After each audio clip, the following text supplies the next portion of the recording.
हम लोगों ने फैसला किया है कि हमारे प्रधानमंत्री जी ने, अध्यक्ष जी ने, कि 25 लाख करोड़ तक का ग्रामीण क्षेत्र के विकास पर 5 वर्षों में खर्च करेंगे। 25 लाख करोड़। अभी हाल में ही एक किसान सम्मान निधि योजना आदरणीय प्रधानमंत्री जी के द्वारा लॉन्च की गई थी। यानी एक इनकम सपोर्ट था इस देश के किसानों के लिए।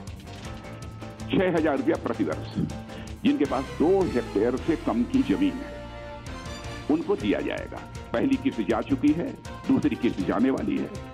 लेकिन मैं यहां प्रशंसा करना चाहता हूं प्रधानमंत्री जी की संवेदनशीलता को।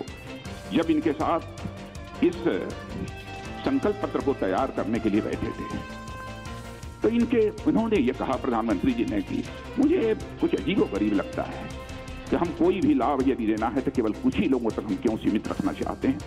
2 हेक्टेयर तक का ही किसान नहीं, बल्कि जो भी किसान होगा उस सभी किसानों को हम यह इनकम सपोर्ट 6,000 रुपये का देंगे। यह जो है उन्होंने कहा, और उसको हम लोगों ने अपने संकल्प पत्र में शामिल किया है। सभी किसानों को यह किसान सम्मान निधि का लाभ मिलेगा। बड़ी बात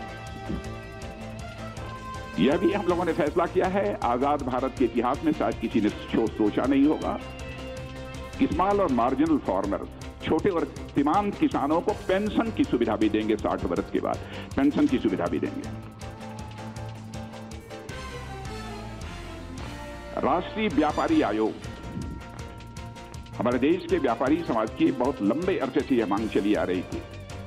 आयोग बहुत सारे बन गए, लेकिन ट्रेडर्स का, बिजनेसमैन का, इनकी चिंता करने वाला अभी तक कोई आयोग नहीं बना।